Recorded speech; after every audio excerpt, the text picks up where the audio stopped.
A thief is more moral than a congressman. When a thief steals your money, he doesn't demand you to thank him. Walter E. Williams.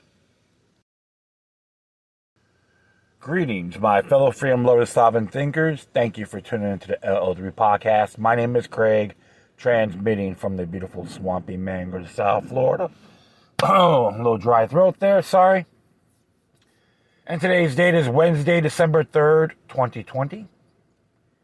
And just chilling out a little bit, enjoying this weather. Really like it a lot. Everyone up north, please stay warm. And just looking at a few articles here and there. I like to browse, listen to a few podcasts. Interesting stuff is happening in the geopolitical world, regardless, even here. People have their possible what can happen next. So, folks, just prepare yourselves the best you can.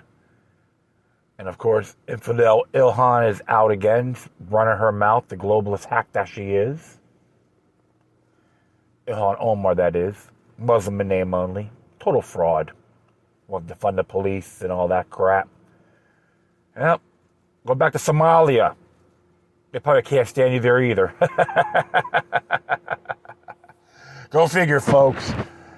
If you look up HR 1111, and she does support having the UN troops come in if there's havoc in this constitutional republic.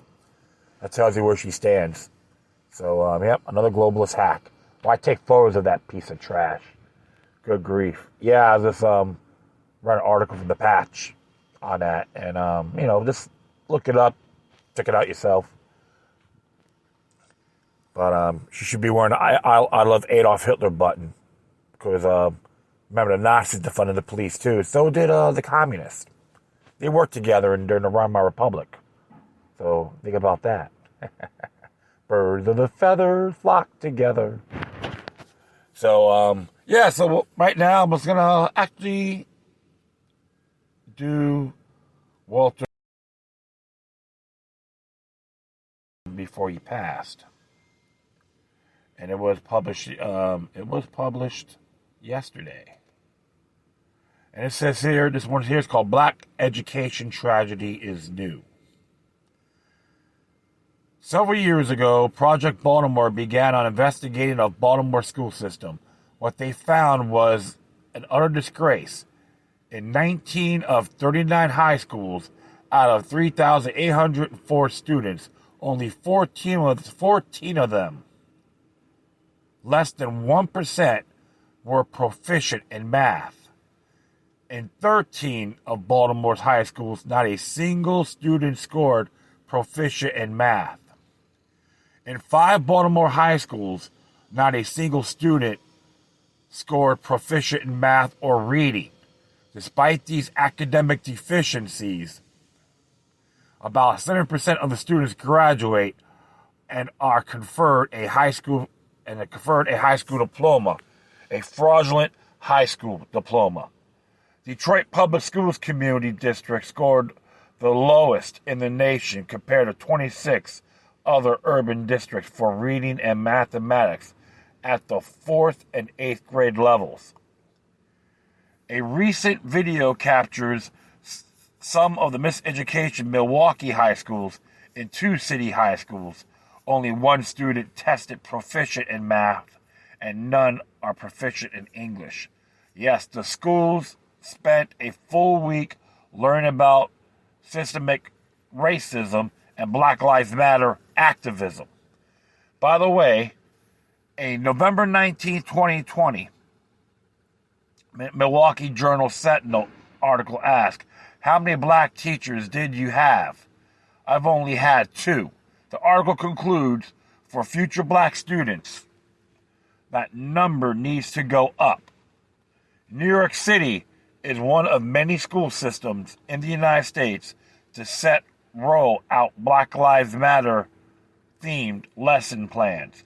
According to the NYC Department of Education, teachers will delve into systematic racism, police brutality, and white privilege in their classrooms.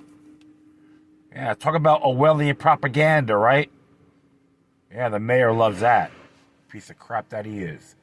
Should we blame the education tragedy on racial discrimination or claim that it is a legacy of slavery? Dr. Thomas Sowell's research in education assumption versus history documents academic excellence at Baltimore's Frederick Douglass High School and others. And Frederick Douglass was a strong abolitionist. So, this academic excellence occurred in the late 1880s to mid-1900s, an era when blacks were much poorer than today and faced gross racial discrimination. Sorry about that. I was going to make sure no one interrupts me. Frederick Douglass High School of yesteryear produced many distinguished alumni, such as Thurgood Marshall and Cab Galloway, and several judges, congressmen, and civil rights leaders. Frederick Douglass High School was second in the nation in black PhDs among its alumni.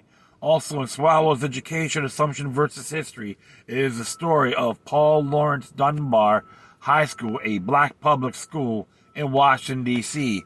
As early as 1899, its students scored higher on citywide tests than any other city in white schools. Interesting there. From its founding in 1870 to 1955, most of its graduates went off to college. Dunbar's distinguished alumni included U.S. Senator Edward Brooke, physician Charles Drew, and during World War II, a nearly score of majors, 9 colonels and lieutenant colonels, and a brigadier general. Today's Paul Laurence Dunbar and Frederick Douglass High Schools have material resources that would have been unimaginable to their predecessors. However, having these resources have meant absolutely nothing in terms of academic achievement. If we accept the notion that rotten education is not preordained, then I wonder when the black community will demand an end to an educational environment that condemns so many youngsters to mediocrity. You can bet the rent money that white liberals and high-income blacks would not begin to accept the kind of education for their children that most blacks receive. The school climate, seldom discussed, plays a very important role in education. During the 2017-18 school year, there was an estimate 962,300 violent incidences and 476,100 nonviolent incidences in U.S. public schools nationwide. Schools with 1,000 or more students had at least one sworn law enforcement officer. About 90% of those law enforcement officers carry firearms. Aside from violence, there are many instances of outright disrespect for teachers. First and second graders telling teachers to shut the F up and calling teachers be-all. Years ago, much behavior of young people that we see today would have never been tolerated. There was the vice principal's office where corporal punishment would be administered for gross infractions. If kids was unwise enough to tell his parents what happened, he might get more punishment at home. Today, unfortunately, we have replaced practices that worked with practices that sound good and caring, and we are witnessing the results.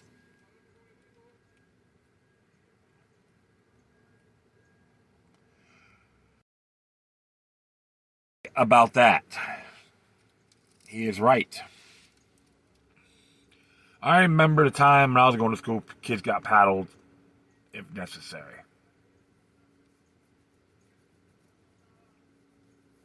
What happened to the parents?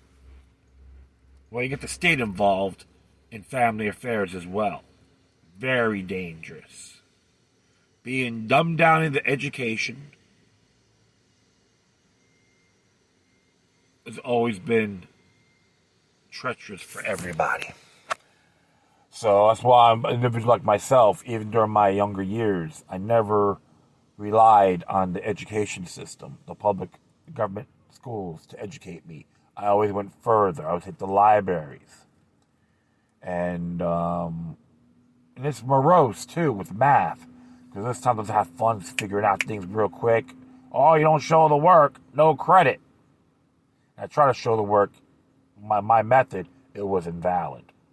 So I get turned off by that. It's supposed to be fun, not indoctrinate. Educate, not indoctrinate.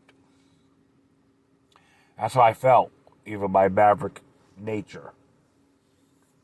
So I always take the initiative on doing my own homework the best I can. And be very frank, I would love studying constitutional law as a hobby. Now with the internet, I can look through things and utilize it. And that's essential. It doesn't matter what your ethnicity is.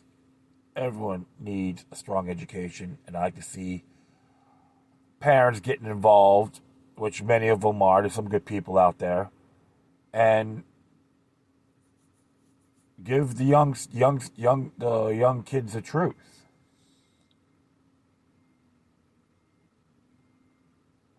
That's vital. And why have them get involved in these synthetic movements?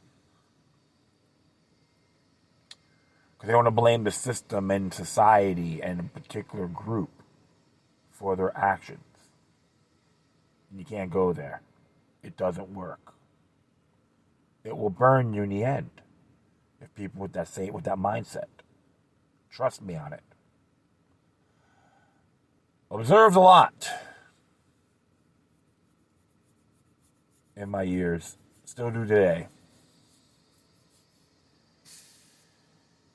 But one of the areas we always got to look at, and even Walter Williams will agree, we always need to enhance ourselves. We have the liberty to do leaps and bounds. And they can be done. We got to start with ourselves. Then share it with others. Love thy neighbor? I believe in that.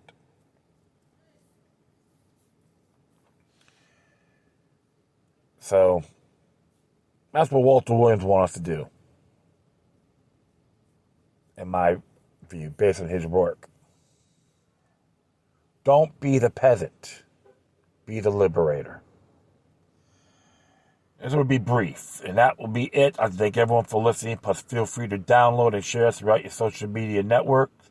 If you have any questions, comments, if you said something interesting you want to check out, whatever you do, please send your correspondence to Decorum. Furthermore, I will leave this article on my Spreaker page. And if you want to buy his stuff, there should be a link on there on the creators. Just look up Walter Williams and to support his legacy. If you want to send me donations, hit me at paypal.me/LokiLuck3. Once again, thank you for your time. Please always remember that demoniac resistance is healthy for the soul and can liberate humanity. Until next time, take care of yourselves. Keep on spreading the love. And may your guardian spirits be with you.